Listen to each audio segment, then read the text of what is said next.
कि अपोजिशन की तरफ से पेश की गई नैब लॉ में तरामीम जो हैं आपने पब्लिक करके कहा ये हमसे मांगते हैं, रियायत मांगते हैं। सुप्रीम कोर्ट ने नैब के रोल के ऊपर, नैब लॉज के अंदर उसके मिस यूज के ऊपर, मुखालफों की पगड़ियां उछालने के ऊपर, बाजू मरोड़ने के ऊपर, वफादारियां तब्दील कराने के ऊपर, सियासी इंजीनियरिंग के ऊपर जजमेंट दिए। फिर पाकिस्तान की इस्लामी नजरियाती काउंसिल ने इस पे अपनी राय दी। ह्यूमन राइट्स वॉच वालों ने अब कुछ इस पे अपने कमेंट्स दिए हैं, उसको सामने रखे। मुल्क में डिबेट है, इसको खुली राय दे के उनकी रोशनी में वो तरामीम कर लें कि ये कानून अक्रॉस द बोर्ड अकाउंटेबिलिटी वाला बन जाए और ये बाजू मरोड़ने वाला कानून ना रहे। उस पर कहा जा रहा है कि जनाब ये हमसे अनरो मांगते हैं, ये हमें ब्लैकमेल करते हैं। मैं कौम से सवाल करता हूं कि 9 में से 7 कानून जो फैटफ की डिमांड थे वो पूरी हो गई, वो बिल पास हो गए और फिर हम ब्लैकमेल कर रहे हैं। एनआरओ और क्या होता है?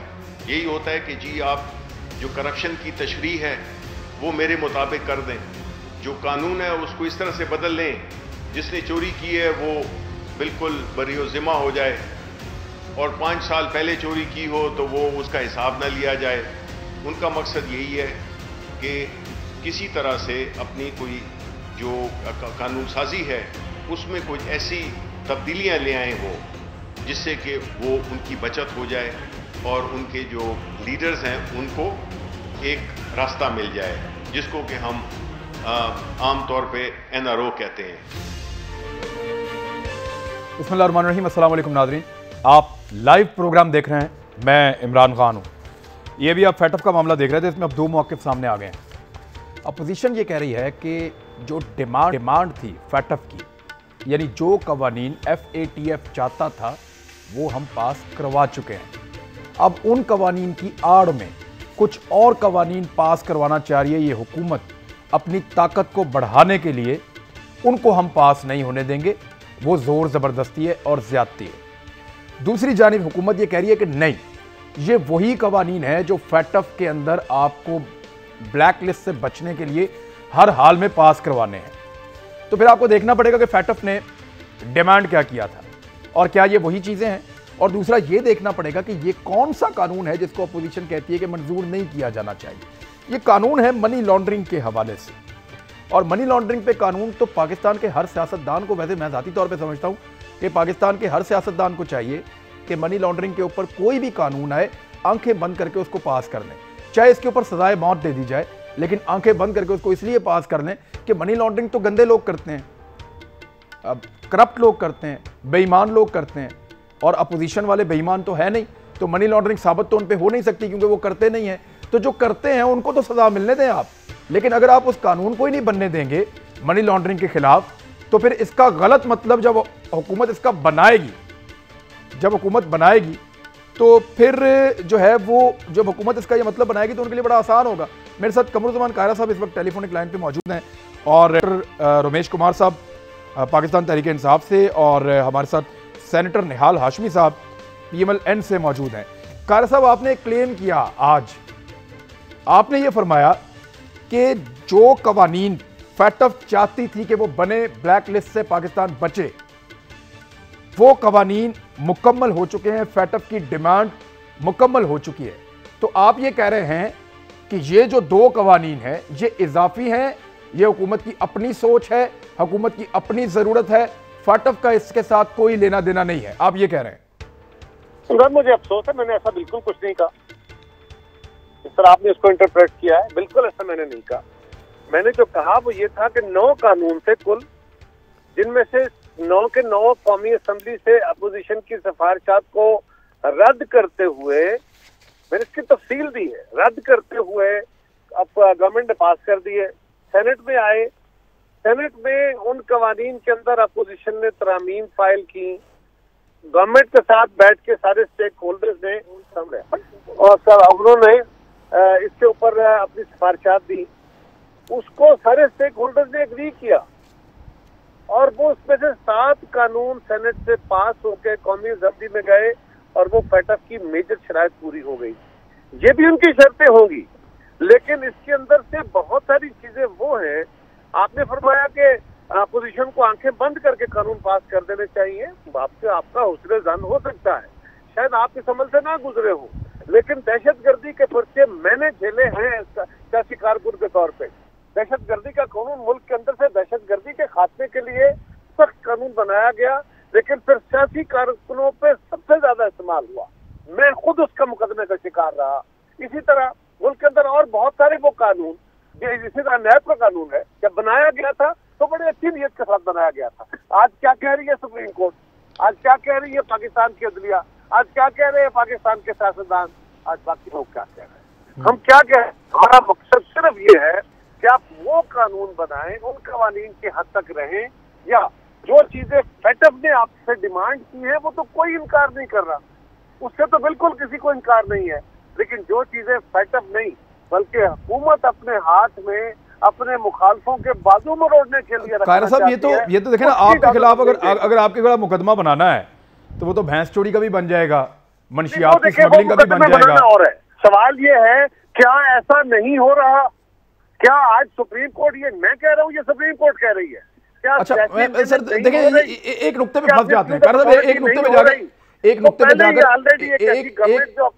कायरा साहब एक नुक्ते पे जाके फंस जाते हैं ना, कायरा साहब एक नुक्ते पे जाके इख्तियार दे दें, आप ये कह रहे हैं।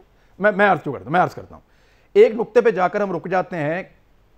क्या आपने ये कंफर्म नहीं किया कि ये जो दो कवानीन पे आपको एतराज है रिगार्डिंग मनी लॉन्ड्रिंग भी इसमें है, ये जो आपका एतराज है, ये कवानीन फैटफ की शराइत में शामिल हैं, उनकी डिमांड में शामिल हैं या नहीं है? इस पे स्टडी किया आप लोगों ने? जो कवानीन पास हुए हैं इमरान खान, जो कानून पास 7 हुए हैं, वो भी फैटफ की रिक्वायरमेंट थे। हुकूमत ने उसमें अपनी मर्जी की शिकें डाली। जब बैठ के गवर्नमेंट ने उससे, अपोजिशन ने उनसे बात की तो पहले नहीं माने, फिर सेनेट में जब वो तरामीम कर दी गई तो वो एग्री किए।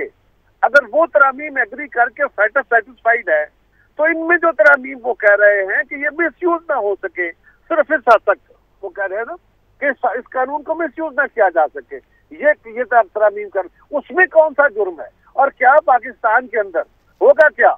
आपका बच्चा बाहर पढ़ रहा है, आपने उसको फीस दे के भेजी। हमारे यहाँ तो सबसे ज्यादा मसला ओवरसीज पाकिस्तानी का ये होगा, हमारे सारे पैसे नहीं आते अनफॉर्चुनेटली, जो फॉर्मल वे है उसके जरिए, यानी बैंक के जरिए, और वहाँ पे भी लोगों के बहुत सारे इश्यूज हैं। अब I don't want to discuss on media right now. मैं एग्री करता हूं आपसे, लेकिन कार साहब क्या कारोबारों के इश्यूज हैं, टैक्सेशन के इश्यूज हैं, मनी लॉन्ड्रिंग वालिदैन को कोई पैसा भेजेगा, बच्चा भेजेगा, तो वो वालिदैन को जवाब देना पड़ेगा, वो नहीं दे सकेंगे। नहीं तो कार साहब, आप अपनी हुकूमत में खुद इनकरेज करते रहे हैं कि लोग, आप खुद कहते हैं कि बैंकिंग चैनल्स को इस्तेमाल करें, लीगल तरीके से पैसे भेजें। सुने सर, मैं समझता हूँ आप क्या कह रहे हैं।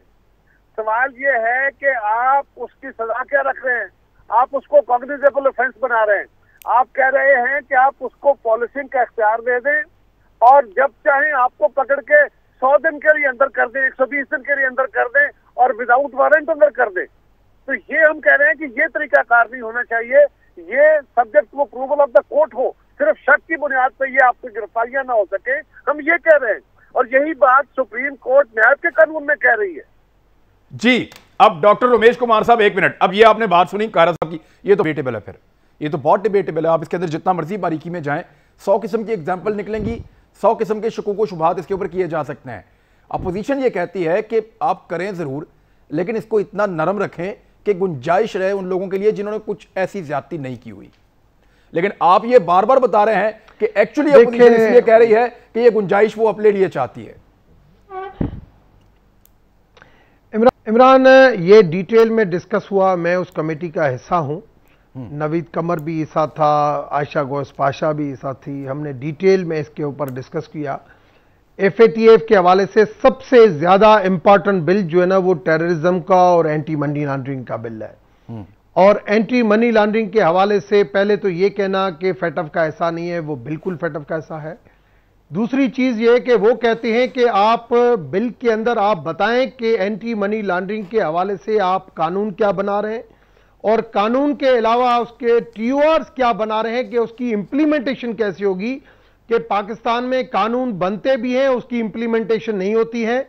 हम आपके सिर्फ कानून की बात नहीं करते हैं, कानून के बाद उसके TORs भी आप हमें बताएंगे कि ये कानून बनने के बाद अगर कोई बंदा इस तरीके से एंटी मनी लॉन्ड्रिंग में आता है तो आपका तरीकेकार क्या होगा, किस तरीकेकार के थ्रू आप इसको इस मनी लॉन्ड्रिंग को आप रोकेंगे। इस बिल की सबसे ज्यादा FATF के जो भी 11-12 बिल है उसके अंदर सबसे ज्यादा इंपॉर्टेंट ये बिल है।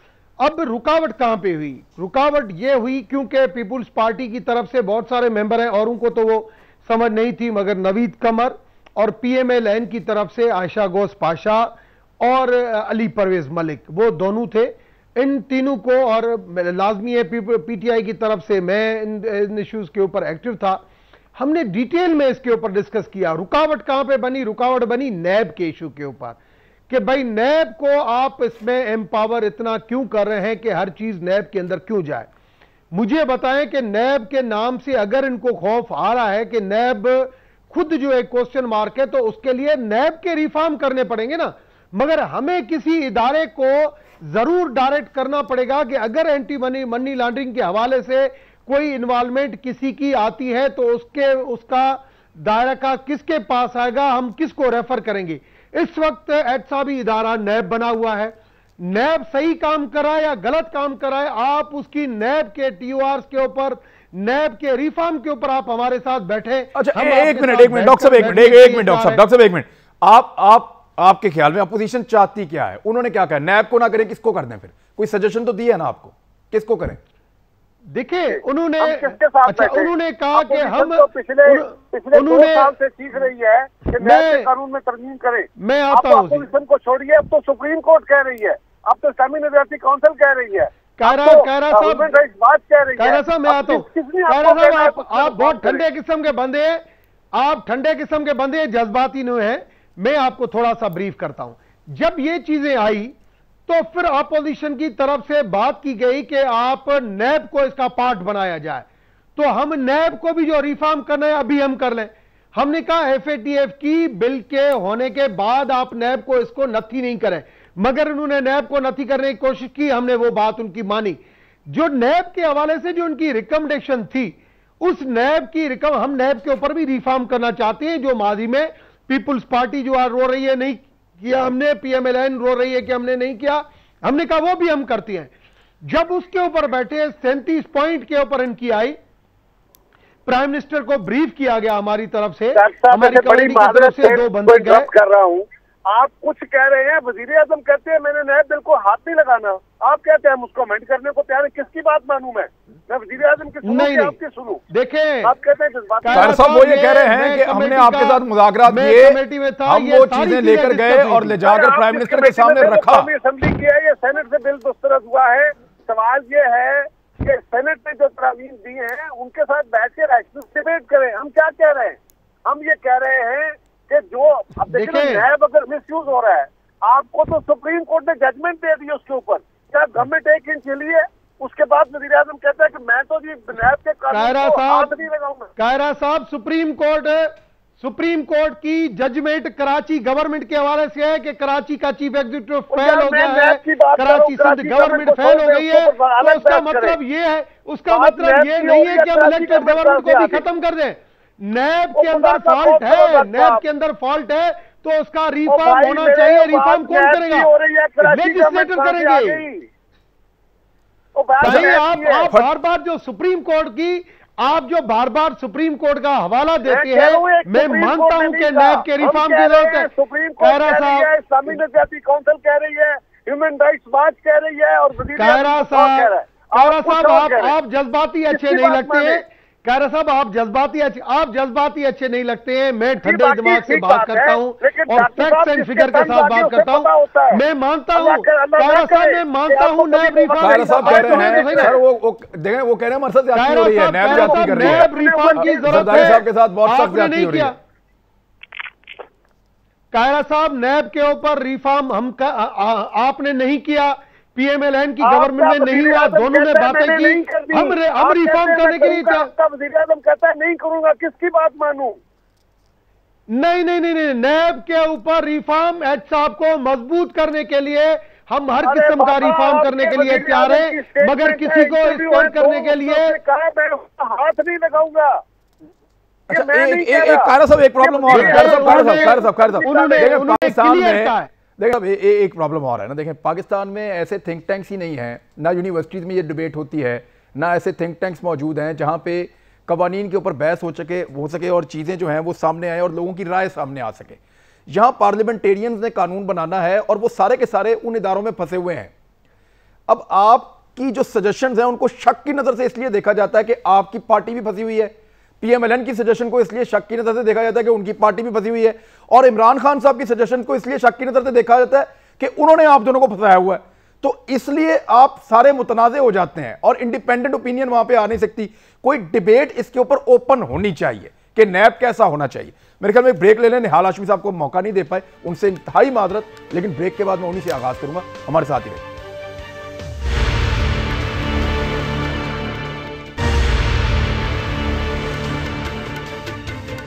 वेलकम बैक नाजरीन। जी निहाल हाशमी साहब, यही इशू मैं आपके सामने रख देता हूं कि एक ट्रस्ट का डेफिसिट है, यानी यही कानून पास करने के लिए हुकूमत को लगता है कि अपोजिशन इसलिए नहीं होने दे रही कि वो अपनी मनी लॉन्ड्रिंग केसेस को बचाना चाहती है। अपोजिशन को यह लगता है कि हुकूमत इसलिए कर रही है फैटफ की आड़ में कि वो हमारा बाजू मरोड़ना चाहती है। अब किस पे बंदा यकीन करे? बिस्मिल्लाहिर्रहमानिर्रहीम। इमरान रियाज खान साहब, मैं थोड़ा सा आपको माजी के झरोकों में ले जाऊंगा। ये जो बैनुल-अक़वामी तौर पे हम पे इतनी ज़्यादा एम्बार्गो लग रही है और कभी ब्लैक लिस्ट और कभी ग्रे लिस्ट, तो वो भी देखते हैं जब इमरान खान साहब कंटेनर पे खड़े होकर के ऐलान करते थे कि बैरून मुल्क मुकीम पाकिस्तानियों, तुम पैसा बैंक और दूसरे चैनल से ना भेजना, तुम पैसा दूसरे चैनल से भेजना, बैंक से ना भेजना, दूसरे तरीके से भेजना, पैसा भेजना ही नहीं लीगल तरीके से। तो जब एक मुल्क का कोई अवामी लीडर कंटेनर पे खड़ा और बाद में वो वज़ीर आज़म पाकिस्तान बन जाए, तो सबसे पहले तो पूछें किस मुंह से ये फिर आज FATF के कवानीन के या तो आज गलत हैं या माजी में गलत थे। कब गलत थे? माजी में गलत थे। माजी में गलत थे कंटेनर पे, माजी में गलत थे। तो आपने उससे कौम से माफी मांगी, आपने कौम से माफी मांगी, आपने कहा कि हमने आपको गलत तालीम दी थी, गलत तरबियत दी थी, गलत कॉल दिया था, गलत इंटीमेशन, तो ये हम तो चलो माफ कर देंगे। मगर जो बाहर बैठे हुए लोग हैं, जो पाकिस्तान के दोस्त नहीं है, पाकिस्तान के बही खानी है, वो इमरान खान साहब के उसी तकरीर को उठा करके फिर वो नजीर के तौर पे पेश करेंगे, एक्साइटेशन के तौर पे पेश करेंगे कि आपने माजी में कहा है कि आप लीगल चैनल से पैसा ना भेजा करें, आप इलीगल चैनल से भेजा करें, आप मनी लॉन्ड्रिंग करें। तो जब माजी का लीडर, आज का वजीर आजम लोगों को तरगीब देता रहा है कि आप मनी लॉन्ड्रिंग करें, तो आज फिर हमें शकूक और शुबात है। यकीनन हमारी शकूक और शुबात ठीक है। और जैसा अभी कमरुज़्ज़मान साहब ने कहा, मैं भी दहशतगर्दी का मुकदमा भुगत चुका हूं, तो ये सियासी लोगों पे इस्तेमाल होता है। तो फिर दूसरी तरफ आप एक और बात, सर बड़ी इंटरेस्टिंग बात बताऊं आपको मैं, निहाल भाई मैं आपको बड़ी इंटरेस्टिंग बात बताऊं आपको। दहशतगर्दी का मुकदमा मेरे ऊपर भी हो गया था एक खबर देते देते। मैं बिल्कुल सही बात आपको बता रहा हूं। लाहौर में पुलिस ने मेरे ऊपर दहशतगर्दी का मुकदमा काट दिया था। वो तो बाद में शबाशिर साहब को हमने बताया कि आपकी पुलिस ने ये किया है, तो उन्होंने जान छुड़वाई थोड़े अरसे के बाद। लेकिन दहशतगर्दी का मुकदमा किसी पे भी हो जाता है, ये तो आपको पता है। शायद यहाँ बैठे हुए हम 3 बंदे सब पे ही हुआ हो। अब मामला ये है कि क्या दहशतगर्दी का कानून ही खत्म कर दें उस पर? डॉक्टर साहब पे नहीं हुआ होगा, नहीं कानून ना खत्म करे। और आपने भी कहा था कि हमारे पास कोई फोरम नहीं है जहां पे इस तरह की बात में डिबेट हो। तो जनाब मैं आपको बताऊं, पार्लियामेंट को पता है कि मैं अशराफ बंदा हूं। हम जब सुने ना, जब पार्लियामेंट में ये आता है तो हमारी जो लॉ कमेटी होती है, उस लॉ कमेटी के पास जब जाता है तो हमारी कमेटी का इजलास होता है। और हम हर सोसाइटी के हर सेक्शन में, उसका कमेटी का मेंबर रह चुका हूं, तो सोसाइटी के हर सेक्शन के लोगों को हम बुलाते हैं, बुला के उनसे बात करते हैं। कोई भी कवानीन ऐसे अंधी में नहीं बना दी जाती, उसकी एक फुल उसकी वेटिंग होती है, उस पर डिलिब्रेशन होती है, उस पर डिबेट होती है, दर्जनों इस तरह की मीटिंगें होती हैं। तो ओवरनाइट अगर कोई कानून आप हर नॉर्म्स को बुलडोज करके बनाएंगे तो फिर बैनुल-अक़वामी वाले पूछेंगे कि आज का वजीर आजम, कल का लीडर कंटेनर पे खड़ा होकर कह रहा था मनी लॉन्ड्रिंग करो, मनी लॉन्ड्रिंग करो। अच्छा, मैं वैसे निहाल भाई मैं थोड़ा सा इसको क्लियर कर दें। देखें, मैं आपको बताता हूं, ये जो फैटफ का असल मामला है ना, फैटफ जहां से शुरू हुआ था, ये मनी लॉन्ड्रिंग पे काम करना शुरू किया था। 2001 के बाद ये दहशतगर्दी के मामला की तरफ आया। एक्चुअली ये मनी लॉन्ड्रिंग के ऊपर ही इसने काम शुरू किया था, ये उसको डिस्करेज करना चाहता है। माजी में अगर जिंदा रहेंगे हम तो आपके बहुत सारे ऐसे लूज पॉइंट और स्टेटमेंट्स हैं जिनको हम जवाब बना के आपको टारगेट कर सकते हैं। इमरान खान साहब के ऐसे हैं जिनको जवाब बना के उनको टारगेट कर सकते हैं। लेकिन आज क्या एक ऐसा बिल जो फैटफ कह रहा है कि वो आप भी बनाइए क्योंकि दुनिया ने बनाया है, वो सिर्फ हम इसलिए रोक देंगे कि हमारी आपस में नहीं बनती। हम दुनिया पे नहीं जाएंगे। अच्छा, एक तो दुनिया पे नहीं, हम अपने मुल्क को देखेंगे, उसके हालात को देखेंगे, उसके समाजी हालात को देखेंगे, सियासी हालात। जिस मुल्क में इंतकाम हो रहा हो, जिस मुल्क में डे फर्स्ट से एक टारगेट किया जा रहा हो कि नवाज शरीफ को हम अंदर करेंगे, नैब को मैंने कह दिया है हमने मरियम को नहीं छोड़ना है। अमेरिका में भी बैठ के अगर आप मरियम के बारे में बात करेंगे, नवाज शरीफ के बारे में आप कहेंगे इन दोनों भाइयों को नहीं छोड़ना है, तो ये तो एक बड़ी मामूली सी केस है। आप जैसा कि अभी कायरा साहब ने कहा कि पाकिस्तानी बच्चे बाहर जाते हैं, मैं भी डिस्कस, और फिर मनी लॉन्ड्रिंग की छोड़ दें। मेरे पास एक ऐसी न्यूज है, एक ऐसी इंफॉर्मेशन है, मैं आपके साथ टीवी पे डिस्कस नहीं कर सकता मनी लॉन्ड्रिंग के हवाले से। तो ये गवर्नमेंट जो है, अच्छा चलिए, मैं निहाल भी एक चीज आपसे मैं पूछना चाहता हूं। इमरान खान साहब मुंह से तो कहते हैं कि आपको नहीं छोड़ेंगे, जैसा उन्होंने आपको छोड़ा है ऐसा पाकिस्तान की तारीख में कभी किसी ने किसी को नहीं छोड़ा। यानी एक आदमी सजा भुगत रहा है, अदालत के अंदर बंद है, जेल के अंदर बंद है, कुछ नहीं छोड़ा, वहां से निकाला। एक मिनट सर, मरियम नवाज साहबा का अपना स्टेटमेंट है कि इमरान खान साहब ने छोड़ा। उन्होंने नहीं छोड़ा, उन्होंने अपनी मरियम नवाज साहबा का अपना स्टेटमेंट है कि उन्होंने छोड़ा है। उन्होंने अपनी जान छोड़ाई, उन्होंने अपनी जान छोड़ाई, उन्होंने नहीं छोड़ा है। ऐसा उन्होंने अपनी जान छोड़ाई है। सर, क्या ऐसा किसी ने आज तक छोड़ा है दुनिया की तारीख में? बताएं आप मुझे, कुछ जेल से कैदी को निकाल के कहो कि जाओ जाके बाहर इलाज करो। ऐसा पकड़ा है कि बेटे से आप तनख्वाह ना लें और आपको पकड़ ले? कभी किसी ने ऐसा पकड़ा है अकामा में? एक पाई, एक टेडी पाई की सबूत निकली, एक कोई करप्शन निकला? नवाज शरीफ नहीं, नवाज शरीफ मैं इस पे ले लेता हूं, मैं लेता हूं मौके, मैं इस पे ले लेता हूं मौके, पीटीआई का भी बाद में हम इस पे और बात भी कर लेंगे। लेकिन शर्जील इनाम मेमन साहब सीनियर पाकिस्तान पीपल्स पार्टी के रहनुमा मेरे साथ मौजूद हैं इस वक्त। मैं उनको पहले एक बाइट सुना दूं जो आज इंफॉर्मेशन मिनिस्टर ने कहा, शिबली फराज साहब ने, वो सुन लें फिर बात करते हैं उसके ऊपर। सुनाइए जी। जो एक रहनुमा इंफॉर्मेशन मिनिस्टर हैं वो नासिर साहब, वो ये कह रहे थे कि कराची को 10 अरब डॉलर का पैसे मिल जाएं तो हम ये मसाइल हल कर सकते हैं। हमारे पास हैं भी नहीं, अगर होते भी तो हम उनको ना देते। इन पैसों ने तो जाना था, इनके जो लीडर हैं उनकी जेबों में जाना था। जी शर्जील इनाम मेमन साहब, ये है आपका और उनका ट्रस्ट लेवल। पैसे होते भी तो नहीं देते। बिस्मिल्लाहिर्रहमानिर्रहीम, शुक्रिया जी। सडनली मुझे आप लोगों ने मतलब अभी कॉल कनेक्ट की है, मैंने पूरी बात नहीं सुनी और आवाज भी कम आई, लेकिन खैर जो इनका क्लिप मैंने सुना है। देखिए जी, इनकी मैं अभी क्या ब्लेम गेम में सब हालात क्या चल रहे हैं और कौन सी ब्लेम गेम पे मैं जाऊं। कराची रेवेन्यू देता है, बिल्कुल देता है, पूरे मुल्क को पालता है, और हम कोई फेडरल गवर्नमेंट से कोई सीएम साहब ने कोई इतनी ज्यादा डिमांड नहीं की। सीएम साहब ने इतना कहा है जो हमारा ड्यू शेयर है 162 अरब रुपए, जो कि फेडरल गवर्नमेंट पे लाजिम है देना, जो कि ना ही कोई भीख है, ना ही कोई चंदा है, ना ही कोई डोनेशन है, जो एक ड्यू शेयर एनएफसी अवार्ड के तहत सिंध गवर्नमेंट को मिलना चाहिए, सिर्फ वो ही मांगा है और उससे ज्यादा कुछ नहीं मांगा। और उसी के लिए मैं समझता हूं कि अगर इस तरह की बातें करना है इस माहौल पे, मतलब फेडरल गवर्नमेंट को अगर आपने खुद 2 साल में देखा हो तो कोई एक संजीदगी की कोई बात होनी चाहिए, एक इशूज को रिजॉल्व करने की बात होनी चाहिए। इस वक्त पूरे पाकिस्तान में बारिशों की वजह से बुरा हाल है, और सिंध में खासतौर पर जो भी इशूज हैं उसमें इस वक्त के इलेक्ट्रिक और हेस्को एक बहुत बड़ा इशू है, क्योंकि सारे टोटल इनके पावर फेल्यूर की वजह से जितनी भी पंपिंग स्टेशन है वो बिल्कुल बुरी तरह बंद है। मैं तो ये समझ रहा था कि आज फेडरल गवर्नमेंट के 2-4 वजीर साहबान आएंगे, 2-4 कराची में आएंगे, जो 2-4 हैदराबाद और सक्कर में जाएंगे, और जो भी इलेक्ट्रिक कंपनीज हैं उन पे वहां पे उनके दफ्तरों के ना सिर्फ दौरा करेंगे और वो मेक श्योर करेंगे कि सारे इनकी इलेक्ट्रिसिटी है वो अनइंटरप्टेड चलती रहे, ताकि पंपिंग स्टेशन चलते रहें और ताकि जो है पानी की डी वाटरिंग हो सके। इस मौके पर इस तरह की बातें करना मुझे बहुत अफसोस की बात है। अरे एक सेकंड शर्जील मेमन साहब, एक सेकंड मुझे एक और चीज बता दें। वज़ीर-ए-आज़म पाकिस्तान ने कराची ट्रांसफॉर्मेशन प्लान को जो है हतमी शक्ल देने की हिदायत दी है। अब इस मीटिंग के अंदर कौन कौन मौजूद था? वज़ीर-ए-आज़म थे, गवर्नर सिंध थे, चेयरमैन एनडीएमए थे, और असद उमर साहब थे, अली जैदी साहब थे, और मुतल्लिका सेक्रेटरीज थे। आप किधर थे? आपको बुलाया नहीं या क्या मसला है?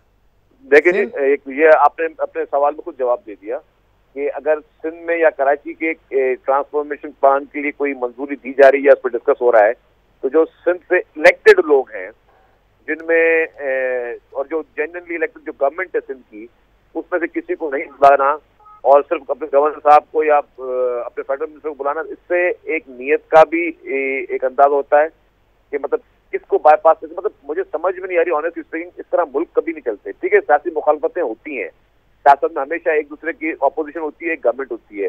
ऑपोजिशन का काम होता है गवर्नमेंट पे क्रिटिसाइज करना, गवर्नमेंट का काम होता है अपना काम करना या जो भी चीजें, लेकिन ये गवर्नमेंट एक कोई मैच्योर प्राइम मिनिस्टर, कोई मैच्योर लीडर या अपने आप को कोई नेशनल लीडर कहने वाला शख्स क्या वो इस तरह कर सकता है कि आप एक सूबे में एक शहर के लिए कोई बात करने जा रहे हैं, उसके लिए कोई आप कोई प्लान करने जा रहे हैं और आप उसी सूबे के वजीर आला को या उस सूबे के कोई इलेक्टेड जो बाकी रिप्रेजेंटेटिव हैं या मिनिस्टर्स हैं, वो मायूस हो गए लगता है आपसे बिल्कुल ही। उनको लगता है कि आपके साथ कुछ भी नहीं हो सकता, मेरे ख्याल में वो मायूस हो गए। मायूस होनी है, मेरे ख्याल से तो पूरी कौम उनसे मायूस है। अगर मैं आपको बिल्कुल ऑनेस्टली एक चीज बताऊं कि पूरी कौम उनसे मायूस है, और मैं अभी भी कहता हूं वक्त गुजरा नहीं है, थोड़ा मैच्योर हो जाए, थोड़ा चीजों को संजीदा लेना शुरू हो जाए।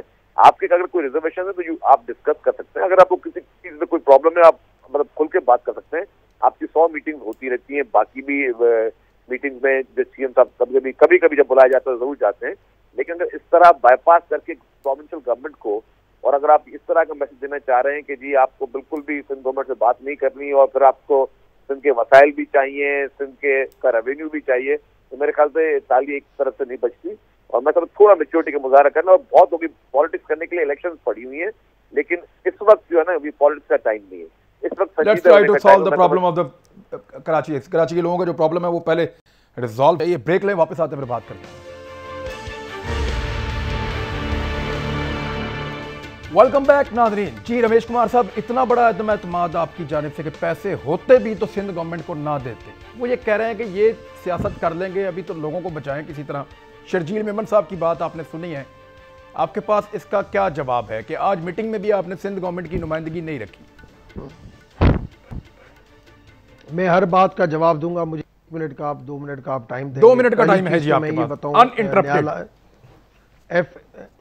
ठीक है, FATF के हवाले से मैं थोड़ा सा क्लियर कर दूं। GSP प्लस का लास्ट टाइम जब टाइम आया था तब भी मनी लॉन्ड्रिंग के हवाले से हमारे ऊपर इल्जाम लगे थे।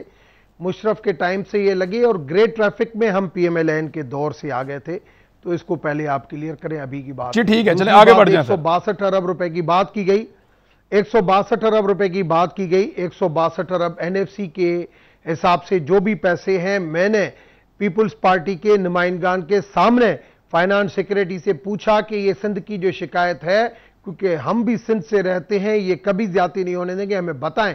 NFC के हिसाब से जो इनकम आती है वो बलोचिस्तान का शेयर करता नहीं है, मगर जितनी रिकवरी होती है उस NFC के शेयर के मुताबिक सिंध को पूरा शेयर मिला हुआ है। कोई 162 अरब रुपए की बकाया जात नहीं है। अब आ जाएं फकदान के ऊपर। देखें, ये 1 हफ्ता 10 दिन पहले ये चीजें बहुत सीरियस थी और मैं समझता हूं मुख्तलिफ क्रिटिकल डिसीजन भी होने वाले थे, जैसे माजी में पीपुल्स पार्टी के दौर में और PMLN के दौर में हुए भी थे कि आपने देखा पीपुल्स पार्टी के दौर में गवर्नर आज भी लगे थे, मगर इस वक्त भी हम जैसे डेमोक्रेटिक लोग जिन्होंने हमने कहा कि जिसका जो मैंडेट है वो काम करे। हफ्ता 10 दिन पहले चीफ मिनिस्टर और साईं नासिर अली शाह आया, उसके अंदर ये तय पाई गई चीजें कि जो भी काम होगा अब मिलके काम होगा। आज जो मीटिंग हुई है, एक इंटरनल PTI की मीटिंग हुई है अपने तौर पे। थर्सडे के दिन प्राइम मिनिस्टर आ रहे हैं, वहां पे चीफ मिनिस्टर को भी बुलाएंगे, चीफ मिनिस्टर के साथ बैठेंगे, चीफ मिनिस्टर से तफसीली जो है वीडियो लिंक के ऊपर बात भी हुई है कि आपको पहले भी कहा था कि आप मास्टर प्लान बनाएं, आप ईमानदार बंदे लेके आए। कमिश्नर के हवाले से पहले इन्होंने रोशन शेख को लोकल गवर्नमेंट में रखा हुआ था, फिर उसको नैब ने पकड़ा, उन्होंने कहा कि नैब सदा याफ्ता आप लोगों को नहीं रखें। सोहेल राजपूत जो यहां पे था फेडरल गवर्नमेंट में, उसको वहां पे भेजा गया और वो वहां पे अब कमिश्नर लग गया है, और जो एडमिनिस्ट्रेटर लग रहा है वो भी बहुत ईमानदार बंदा है, उसके ऊपर भी कंसेंसस है। मैं समझता हूं इन दोनों बंदों की पोस्टिंग के बाद, दोनों हालात आप कह रहे हैं अब हालात बेहतर हो जाएंगे। ठीक है, कराची एक ऐसा शहर है कि स्टेक होल्डर सारी कम्युनिटीज हैं, सारी पॉलिटिकल पार्टीज हैं, और ये एतमाद का फकदान है। चलें सर, सियासत चलती रहेगी, ये वाली सियासत चलती रहेगी। मामला यह है निहाल हाशमी साहब के जो पिक्चर वफाकी हुकूमत बता रही है, वो कह रहे हैं बात भी हो रही है CM से, हम साथ चलना भी चाहते हैं, कुछ बेहतर बंदे भी गए हैं जो काम कर रहे हैं। ये पैसा इस तरह बनता नहीं है, ये पॉलिटिकल नारे हैं। लेकिन सिंध के अंदर गवर्नेंस का इशू है, ये तो PMLN भी चीख के कहती रही है, आज जो है वो PTI भी कह रही है, तो इशू तो है ना सर। फिर ऐसे तो नहीं लोग बेचारे परेशान, आप भी वहां रहते हैं। इमरान एक बात सुने, कौन होते हैं आप वफाक से यहाँ पे कमिश्नर तैनात करने वाले, एडमिनिस्ट्रेटर म्यूनिसिपल कराची के लोग फैसला करेंगे, कराची की हुकूमत फैसला करेगी, सिंध की हुकूमत फैसला करेगी। और आप हमें भीख दे रहे हैं। पूरा पाकिस्तान देख रहा है कि कराची डूब गया, हम पूरे पाकिस्तान की मदद करते थे, अब हमारी पेट्रोल की कीमत बढ़ाते हैं, हमारे घरों में बिजली नहीं, हमारे घरों में पानी है। किधर है वजीर आजम? हमें भीख दे रहे हैं, एहसान कर रहे हैं? ना आए ना दे हमें भीख, हमें हमारा हक चाहिए। हम पाकिस्तान के शहरी हैं, हम पे कोई एहसान ना करे, हमें हमारा हक दे। पूरे कराची के लोग तबाह और बर्बाद हो गए, कारोबार तबाह हो गया, बर्बाद हो गया। आप हमें कहते हैं कि जी आप सिंध हुकूमत को बिल्कुल जिम्मेदार नहीं समझते सर। 1 मिनट, फीसद टैक्स देते हैं हम आपको। इस बर्बादी के लिए आप सिंध हुकूमत को जिम्मेदार समझते हैं सर? इस बर्बादी के लिए सिंध हुकूमत को थोड़ा सा जिम्मेदार समझते हैं? आफत अपनी जगह है, मगर जिस तरह से वफाकी हुकूमत ने कराची के साथ खिलवाड़ किया है, कराची के साथ खिलवाड़ किया है, ये नाकाबिले बयान है। ये या कब्जा करना चाहते हैं, ये हमें वफाकी हुकूमत का कसूर है। निहाल हाशमी साहब ने वक्त खत्म हो गया सर, वक्त खत्म हो गया। लेकिन आप साफ किया कि सिंध की तबाही की जिम्मेदार वफाकी हुकूमत है, सिंध गवर्नमेंट को आपने इल्जाम नहीं दिया। चले कल बात करते हैं, अपना ख्याल रखिएगा, अल्लाह हाफिज़।